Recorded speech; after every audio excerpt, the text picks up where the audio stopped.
नमस्कार, हिंदी खबर में आप सभी का स्वागत है। मैं हूं आपके साथ परिधि जोशी। बुलेटिन की शुरुआत करेंगे बड़ी खबर के साथ। उत्तराखंड के सीएम पुष्कर सिंह धामी के दिल्ली दौरे का आज तीसरा दिन है। दिल्ली में केंद्रीय मंत्रियों से मुलाकात कर सकते हैं मुख्यमंत्री। वहीं कल सीएम धामी ने प्रधानमंत्री नरेंद्र मोदी से मुलाकात की थी। इसी के साथ साथ केंद्रीय मंत्री अनुराग ठाकुर से भी मुख्यमंत्री पुष्कर सिंह धामी ने मुलाकात की थी। बड़ी जानकारी, बड़ी खबर। उत्तराखंड के मुख्यमंत्री पुष्कर सिंह धामी का आज दिल्ली दौरे का तीसरा दिन है। आज दिल्ली में केंद्रीय मंत्रियों से मुख्यमंत्री मुलाकात कर सकते हैं। वहीं कल मुख्यमंत्री ने प्रधानमंत्री नरेंद्र मोदी से मुलाकात की थी और इसी के साथ साथ केंद्रीय मंत्री अनुराग ठाकुर से भी मुख्यमंत्री ने मुलाकात की थी। और आज मुख्यमंत्री कई केंद्रीय मंत्रियों से भी मुलाकात कर सकते हैं। प्रदेश में चल रही योजनाओं की चर्चा भी केंद्रीय मंत्रियों से आज मुख्यमंत्री करने जा रही है। बड़ी जानकारी, उत्तराखंड के मुख्यमंत्री पुष्कर सिंह धामी के दिल्ली दौरे का आज तीसरा दिन है।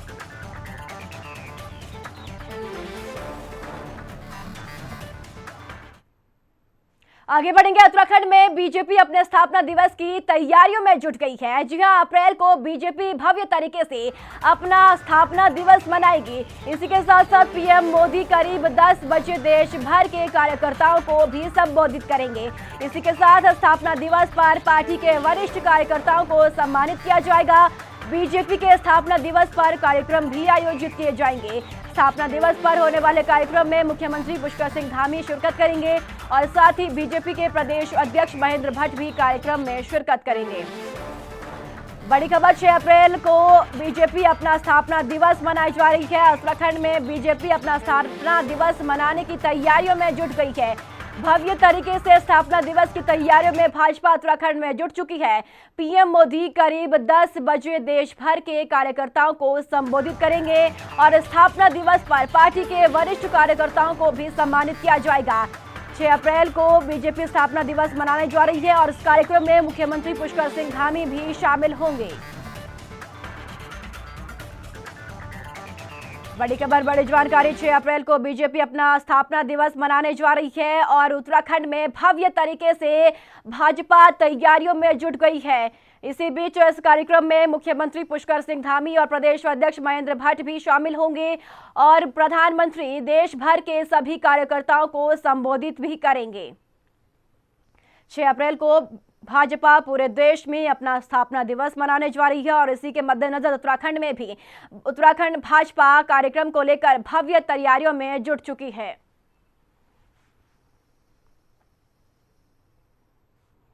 आगे बढ़ेंगे। सीएम पुष्कर सिंह धामी ने प्रधानमंत्री नरेंद्र मोदी से जोशीमठ पुनर्निर्माण के लिए लगभग 3000 करोड़ रुपए के राहत पैकेज की मांग की है। नई दिल्ली में प्रधानमंत्री नरेंद्र मोदी से मुलाकात कर मुख्यमंत्री ने प्रदेश की कई अन्य अहम योजनाओं के लिए केंद्रीय बजट मदद की दरकार जताई है। सीएम धामी ने प्रधानमंत्री को 4 धाम यात्रा के लिए भी आमंत्रित किया है। यह रिपोर्ट देखिए। प्रधानमंत्री नरेंद्र मोदी से सीएम धामी ने की मुलाकात। राज्यों से जुड़े कई मामलों पर की प्रधानमंत्री से चर्चा। आपदा प्रभावित जोशीमठ के लिए राहत पैकेज की रखी मांग। लगभग 3000 करोड़ रुपए के राहत पैकेज की मांग। सीएम पुष्कर सिंह धामी ने नई दिल्ली में प्रधानमंत्री मोदी से मुलाकात की। लगभग 1 घंटे की मुलाकात के दौरान मुख्यमंत्री ने प्रधानमंत्री के साथ राज्य के विकास से जुड़े कई मामलों पर चर्चा की है। मुख्यमंत्री ने प्रधानमंत्री को चमोली के जोशीमठ क्षेत्र में भूधसाव से प्रभावितों की राहत और विस्थापन के कामों के बारे में बताया। साथ ही प्रभावितों के पुनर्वास के लिए 2942.99 करोड़ रुपए के आर्थिक राहत पैकेज की मांग रखी। मुख्यमंत्री ने राज्य के कई अन्य विकास योजनाओं के संबंध में भी प्रधानमंत्री के सामने मांगे रखी। जोशीमठ के लिए 2942.99 करोड़ रुपए का दिया जाए राहत पैकेज। जमरानी बांध परियोजना को दी जाए वित्तीय स्वीकृति। राज्य की लंबित जल विद्युत परियोजनाओं को दी जाए मंजूरी। हरिद्वार से वाराणसी के लिए वंदे भारत रेल सेवा की जाए शुरू। झंगोरा, रामदाना और काकुनी का न्यूनतम समर्थन मूल्य हो तय। कहत कालाभट्ट फसल के 70 बीज के प्रयोग की मिले अनुमति। NPHM योजना के तहत केंद्र दे 203.39 करोड़ रुपए का अनुदान। नैनी सैनी हवाई अड्डा विस्तारीकरण हेतु IAF को हस्तांतरित। जमरानी बांध परियोजना के साथ ही सीएम ने देहरादून की सौंग परियोजना के लिए भी जरूरी स्वीकृतियां दिए जाने का प्रधानमंत्री से अनुरोध किया। राज्य के हमारे कुछ प्रमुख योजनाएं हैं, उनको यहाँ से भारत सरकार के स्तर पर स्वीकृति प्रदान होनी है। जैसे जमरानी बांध है, हल्द्वानी में लंबे समय से कभी बड़े एरिया को उसका पानी भी और आगे के संसाधनों के लिए जो है पीने के लिए, सिंचाई के लिए तमाम प्रकार से उपयोगी होने वाला है, तो लंबे समय से रुका हुआ है। उसको कैबिनेट कमेटी ने मंजूरी देनी है, उसके संबंध में मैंने अनुरोध किया है। और साथ ही देहरादून में सौंग डैम बनाने के लिए, और सौंग डैम भी जो है हमारा यहाँ प्रस्तावित है। इसी प्रकार से जल विद्युत की जो परियोजनाएं हैं, जल विद्युत परियोजनाओं जिन पर न तो सुप्रीम कोर्ट की कोई रोक है, न ही गंगा बेसिन की रोक है, उनको भी मैंने कहा है कि राज्य को जो है उनको करने के लिए दे दिया जाए। जोशीमठ जो हमारा पुनर्वास होना है, उसके संबंध में भी मैंने उनसे लिया है। एक वंदे भारत एक्सप्रेस हरिद्वार से काशी तक के लिए उस पर भी अनुरोध किया है। ऐसे अनेकों मुद्दे, प्रधानमंत्री आवास योजना पर जो हमारा लक्ष्य है, वो लक्ष्य पूरा का पूरा उत्तराखंड राज्य को जो आवंटित होना है, अप्रैल माह में आवंटन उसका हो जाए, जिससे कि ये योजनाएं समय पर पूरी हों।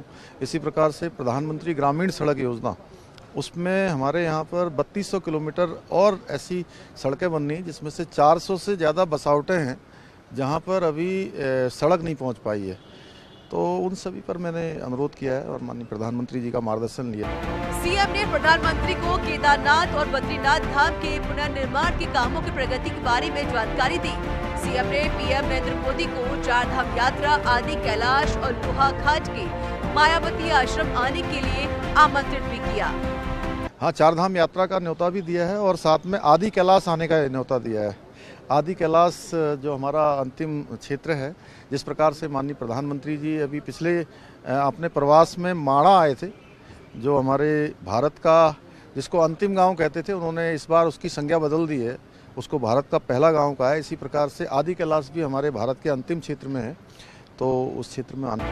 सीएम धामी ने प्रधानमंत्री को बताया कि रामनगर में G20 CSAR बैठक सफलतापूर्वक आयोजित की गई। मुख्यमंत्री ने राज्य को G20 की 3 अहम बैठकों का जिम्मा दिए जाने पर प्रधानमंत्री का आभार जताया। ब्यूरो रिपोर्ट, हिंदी खबर। वहीं सीएम पुष्कर सिंह धामी ने उत्तराखंड आने वाले श्रद्धालुओं और पर्यटकों से होम स्टे को प्राथमिकता देने की अपील की है। सीएम ने कहा कि होम स्टे से श्रद्धालुओं और पर्यटकों को अलग ही अनुभव मिलेगा। मुख्यमंत्री का कहना है कि इससे स्थानीय लोगों के लिए स्वरोजगार के अवसर भी बढ़ेंगे।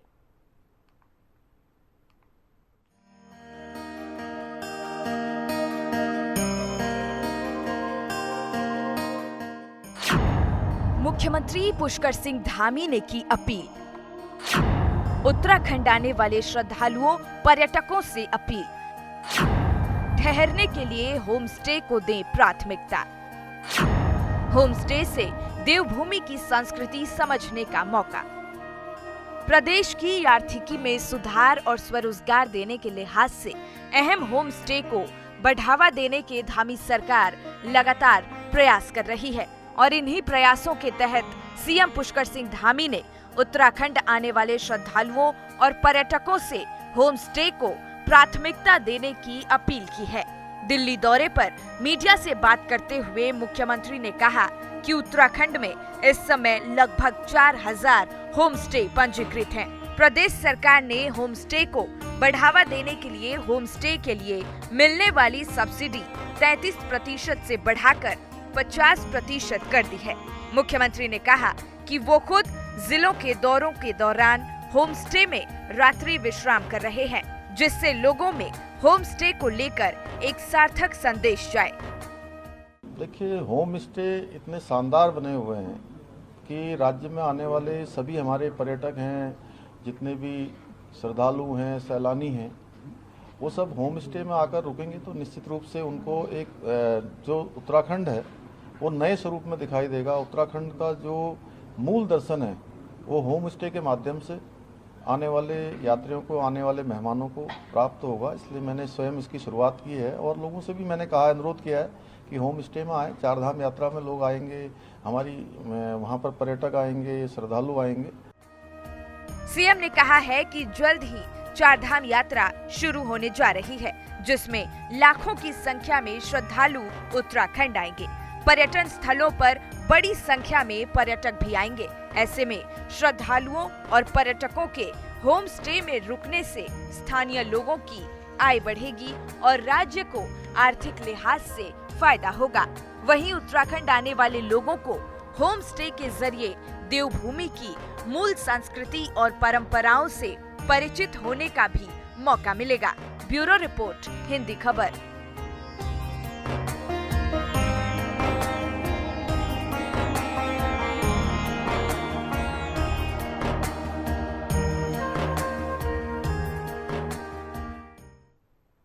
वहीं हरिद्वार जिला पंचायत अध्यक्ष राजेंद्र चौधरी भ्रष्टाचार के आरोप में घिर गई है। आरोप की गंभीरता को देखते हुए गढ़वाल कमिश्नर ने डीएम को जांच करने के आदेश दिए हैं। डीएम ने जांच के लिए सीडीओ की अध्यक्षता में कमेटी गठित कर ली है। हरिद्वार जिला पंचायत अध्यक्ष पर भ्रष्टाचार के गंभीर आरोप। जिला पंचायत के विकास कार्यों में कमीशन लेने के आरोप। गढ़वाल कमिश्नर ने डीएम को जांच कराने के दिए निर्देश। डीएम ने जांच के लिए 3 सदस्यीय कमेटी की गठित। हरिद्वार जिला पंचायत अध्यक्ष राजेंद्र चौधरी भ्रष्टाचार और वित्तीय अनियमितता के आरोपों से घिर गए हैं। जिला पंचायत अध्यक्ष बनने के 6 महीनों के भीतर ही राजेंद्र चौधरी पर भ्रष्टाचार के आरोप लगे हैं। जिला पंचायत के पूर्व अध्यक्ष रहे सुभाष वर्मा और खानपुर के विधायक उमेश कुमार ने जिला पंचायत अध्यक्ष पर विकास कार्यों में कमीशन खोरी के आरोप लगाए हैं। आरोपों की गंभीरता को देखते हुए गढ़वाल कमिश्नर ने हरिद्वार के डीएम को जांच कराने के आदेश दिए हैं। कमिश्नर के आदेश पर डीएम विनय शंकर पांडे ने सीडीओ की अध्यक्षता में 3 सदस्यीय जांच कमेटी गठित कर दी है। डीएम विनय शंकर पांडे ने कहा है कि कमेटी सभी बिंदुओं पर जांच के बाद अपनी रिपोर्ट देगी, जिसे कमिश्नर को भेजा जाएगा। देखिए, इसमें जिला पंचायत अध्यक्ष जी के विरुद्ध मंडलायुक्त महोदय के यहाँ से एक पत्र प्राप्त हुआ है। उसमें कतिपय बिंदुओं पर जांच करने के लिए निर्देश दिए गए हैं और हम लोग इस संबंध में एक कमेटी का गठन कर रहे हैं सीडीओ की अध्यक्षता में, और उसके बाद वो 3 सदस्यीय कमेटी होगी। इस पूरे जो प्रार्थना पत्र दिया गया है, जिसमें कमिश्नर साहब का आदेश है, उन सभी बिंदुओं पर जांच करके अपनी रिपोर्ट प्रस्तुत करेगी, जिसे हम लोग कमिश्नर साहब के पास भेजेंगे। वहीं जिला पंचायत अध्यक्ष पर भ्रष्टाचार के आरोपों की जांच होने को लेकर विपक्षी कांग्रेस ने बीजेपी पर हमला बोला है। हरिद्वार ग्रामीण से कांग्रेस विधायक अनुपमा रावत ने कहा है कि जांच निष्पक्षता से हुई तो ये सामने आ जाएगा कि कितना भ्रष्टाचार किया गया है। देखिए, जो सत्य है, मैंने कहा ना, वो सामने आएगा। अगर कहीं गलत है, अनियमितताएं हैं, तो उसको पनिश किया जाएगा। लेकिन अभी जांच बैठी है, जो निर्णय होगा सामने होगा। रही बात भाजपा की जो पूरी सोच है वो सबके सामने है, वो जन विरोधी है। और ठीक है, बोर्ड बना है, अब देखो क्या आता है सामने, निर्णय क्या आता है। गलत है तो गलत है। जिले की सरकार कही जाने वाली हरिद्वार जिला पंचायत में पहली बार भाजपा का बोर्ड बना। बीजेपी नेताओं ने इस जीत को ऐतिहासिक बताते हुए जिले में ईमानदारी से विकास के काम करने के दावे किए थे, लेकिन बोर्ड गठित होने के 6 महीने के भीतर ही भ्रष्टाचार के आरोप और उनकी जांच ने भाजपा नेताओं को असहज कर दिया है। हरिद्वार से संवाददाता सचिन सैनी के साथ ब्यूरो रिपोर्ट।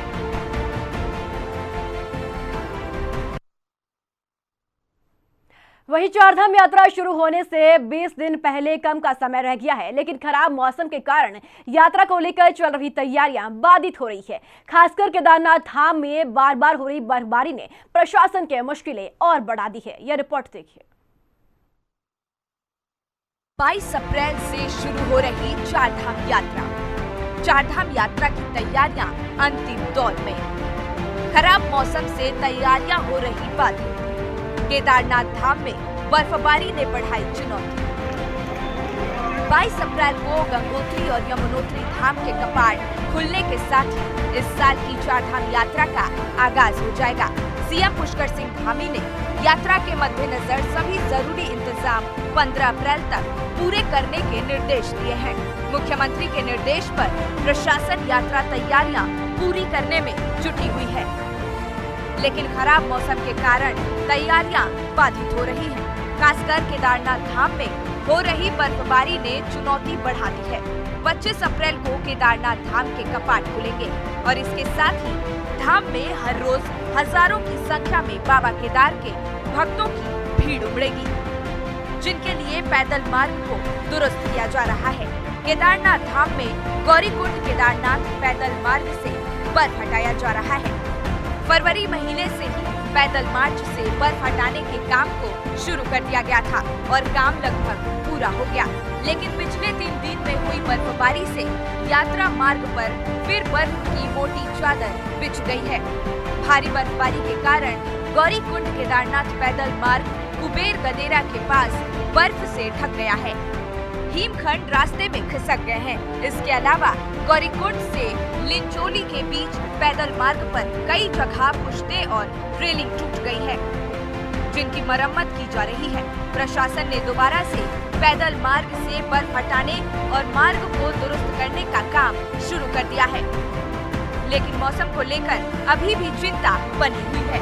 मौसम विभाग ने 4 अप्रैल तक 3000 मीटर से ऊपर वाले क्षेत्र में बर्फबारी की संभावना जताई है और अगर फिर से बर्फबारी हुई तो पैदल मार्ग को यात्रा के लिए तैयार करना प्रशासन के लिए एक बड़ी चुनौती साबित होने वाली है। ब्यूरो रिपोर्ट, हिंदी खबर।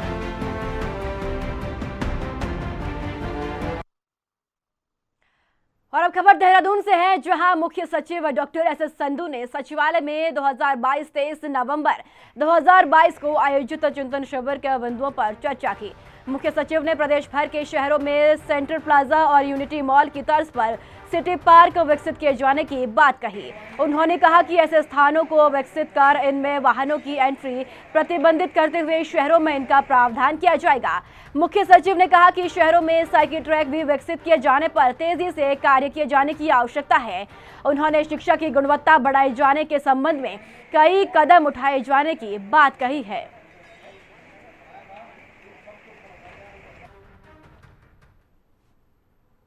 खबर देहरादून से है, जहां पुलिस उप महानिरीक्षक वरिष्ठ पुलिस अधीक्षक ने 5 सब इंस्पेक्टरों के तबादले किए हैं। बता दें कि उप निरीक्षक किशन देवरानी, उप निरीक्षक विवेक भंडारी, उप निरीक्षक संदीप पवार, उप निरीक्षक दीपक मैठाणी और दीपक गैरोला का तबादला किया गया है।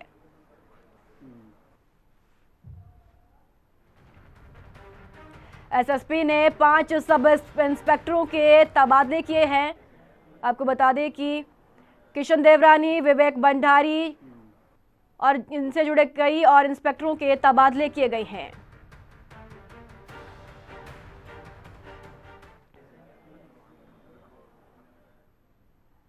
उत्तराखंड के पूर्व मुख्यमंत्री हरीश रावत इन दिनों प्रदेश के युवा मुख्यमंत्री की न सिर्फ तारीफ करते हैं बल्कि उन पर प्रदेश के विकास को लेकर भी भरोसा करते हैं। तभी तो हरदा ने मंत्री सतपाल महाराज के ऊपर हमला करते हुए कहा, सीएम धामी ने कहा कि पीडब्ल्यूडी और पर्यटन विभाग आप अपने पास ले लीजिए, जिससे इन विभागों में कामकाज ठीक हो सके। यानी हरदा की नजर में मंत्री सतपाल महाराज एकदम फेल है।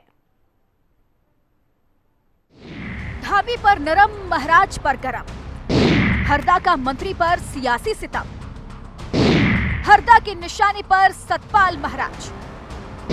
क्या मंत्री से नहीं संभल रहा कामकाज?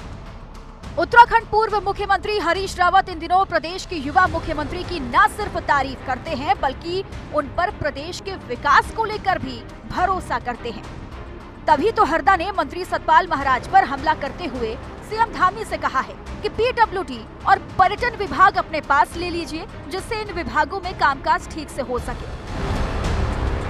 दरअसल लगता है कि हरदा ने मंत्री महाराज को आईना दिखाने की ठान ली है। पीडब्ल्यूडी की सड़कें जर्जर हो चुकी हैं। मंत्री महाराज पर अटैक करते हुए हरदा ने कहा कि राज्य में टूरिज्म डेवलपमेंट को लेकर बड़ी बड़ी बातें खूब हो रही हैं, लेकिन पर्यटन का नाड़ी तंत्र कहीं जाने वाली सड़कों की दुर्दशा इस टूरिज्म सीजन में चिंताजनक है। हरीश रावत ने चिंता जताई है कि कहीं इस साल टूरिज्म सीजन में हमारी सड़कों की पोल पट्टी पूरे देश के सामने ना खुल जाए। यानी सिर पर 4 धाम यात्रा है और हरदा पीडब्ल्यूडी और पर्यटन मंत्री सतपाल महाराज के विभागों के विकास के दावों का चीर हरण कर उनको आईना दिखा रहे हैं। ऊपर से मुख्यमंत्री धामी से महाराज से पीडब्ल्यूडी मंत्रालय लेकर सड़कों की स्थिति सुधारने की मांग कर महाराज के जले पर नमक छिड़कने का भी काम कर रहे हैं। इस पर बीजेपी की प्रतिक्रिया भी सुन लीजिए। कांग्रेस के पूर्व मुख्यमंत्री श्री हरीश रावत द्वारा सत्ता से बाहर रहने के बाद अपने को राजनीति में रखने के लिए एक नया तरीका पिछले कुछ समय से अपनाया हुआ है और वो है विवादित बयान देना, जिससे मीडिया में उनकी चर्चा बनी रहे और वे राजनीति में सक्रिय दिखाई दे। उसी क्रम में ये नया बयान भी है। उन्होंने माननीय मुख्यमंत्री जी को सलाह देने के नाम पर पर्यटन मंत्री और लोक निर्माण विभाग मंत्री श्री सतपाल महाराज जी के बारे में जो बातें कही हैं वह कोई सलाह नहीं है, वह एक उनके राजनीतिक खेल का ही हिस्सा है। और भारतीय जनता पार्टी का नेतृत्व और सभी कार्यकर्ता उनके इस तरीके को जानते हैं और उनकी बात को गंभीरता से नहीं लेते। हरदा की ये टीस मंत्री सतपाल महाराज के लिए इसलिए तो नहीं कि आपकी ही दल में रहते हुए हरदा सतपाल महाराज कभी सहज नहीं हुए। हरदा अगर डाल तो महाराज पात दिखे, शायद यही वजह तो नहीं, लेकिन कांग्रेस इस पर अलग विचार रखती है।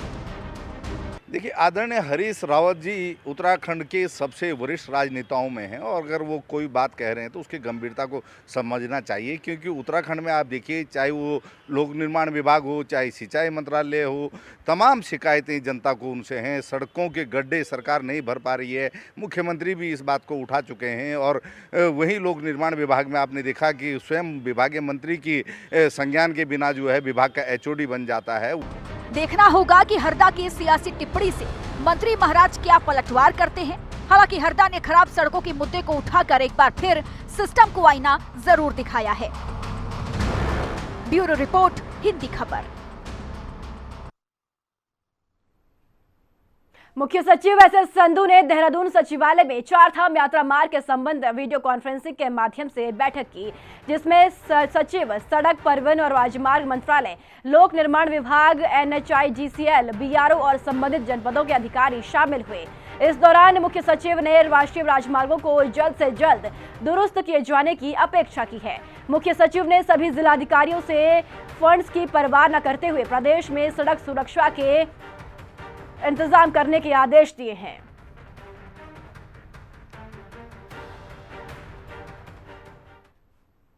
कालाडूंगी मंडल में मंडल अध्यक्ष विक्रम जंतवाल के नेतृत्व में भाजपा कार्यकर्ताओं ने भाजपा सरकार के 1 वर्ष सफलता के कार्यक्रम पूरे होने पर कार्यक्रम आयोजित कर प्रदेश प्रवक्ता बनने पर भाजपा नेता विकास भगत का भव्य स्वागत किया और कार्यकर्ताओं से 7 अप्रैल को मुख्यमंत्री के प्रस्तावित कालाडूंगी भ्रमण को सफल बनाने का निवेदन किया।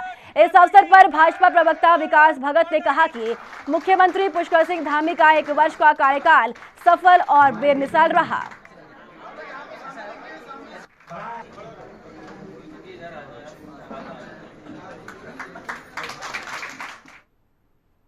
मामला ऊर्जा विभाग का है, जहां अक्सर अफसरों के तबादले होने के बाद संशोधित कर दिए जाते हैं। ताजा उदाहरण अभियंता के तबादलों से जुड़ा है, जहां तबादला आदेश जारी होने के बाद 1 दिन बाद ही आदेश को निरस्त कर दिया गया। बहरहाल इस पर मुद्दा उत्तराखंड पावर कॉर्पोरेशन लिमिटेड के अभिरक्षण अभियंताओं के तबादले से जुड़ा है।